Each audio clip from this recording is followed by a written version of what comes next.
So let's say a little more about the implications of our being able to engineer new conscious experiences, exploring experiences that no human being has ever had before. One interesting implication for me here is that the moment you begin talking about changing the human mind, now whether this is changing the brain directly or changing it by virtue of its integration with technology or new far more targeted drugs than anything that exists, you're talking about an ability to change human intuitions about value.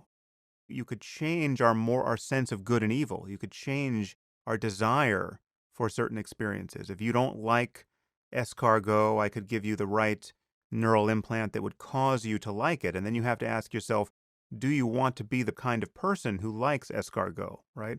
And so you get this loss of foundation where, all of our values are now no longer anchored to anything that evolution has prepared for us. I mean, we're no longer just apes who are disgusted by predictable things. We can change our likes and our disgusts.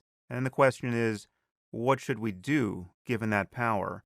Many people worry that this would mean that therefore all truth and all value would be purely relative there. But from my point of view, that's not the case. You can still ask the further question whether changing our sense of right and wrong or good and evil on a certain point is itself good, which is to say, is it moving toward better, more sublime, more durable, more creative, more beautiful conscious states, or is it moving elsewhere?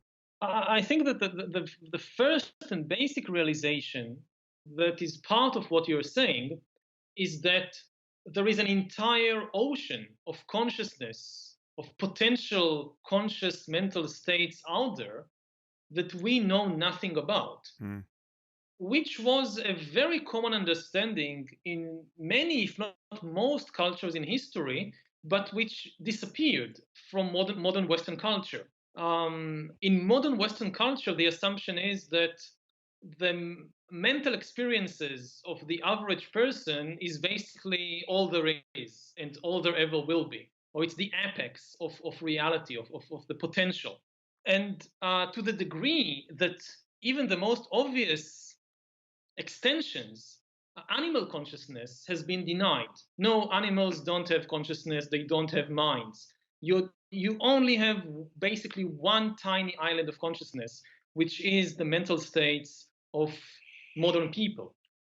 And this is probably nonsense.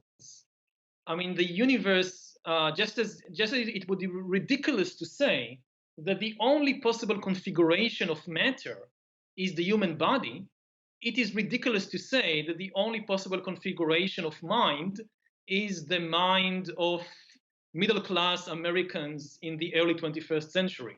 But this is basically what we have been saying for quite a long time. And there is an entire ocean of consciousness, of mental states out there that we know nothing about.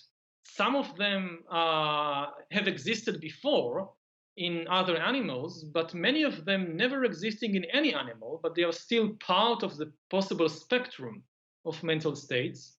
Right. And it is likely that in the coming decades or centuries, we will start exploring this ocean of consciousness like the European discoverers in the 14th and 15th centuries that are starting to explore the oceans of planet Earth.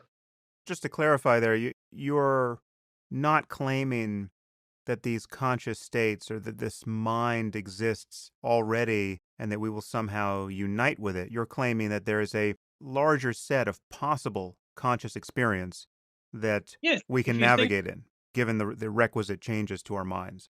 exactly, if you think about, I don't know, the evolution from Homo erectus to Homo sapiens, Yeah. then we assume Homo sapiens has all kinds of mental experiences which no Homo erectus ever had.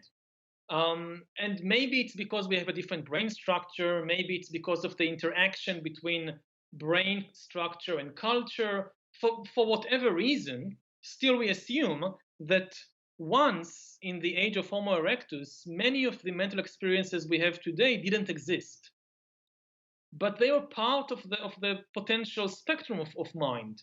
And eventually they were realized Mm.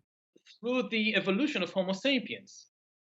And in a similar way, looking to the future, there might be all kinds of other mental states out there, never realized before by any organism, but that could be realized either by some other kind of organism, like a superhuman or whatever, or maybe by a cyborg or by a non organic being.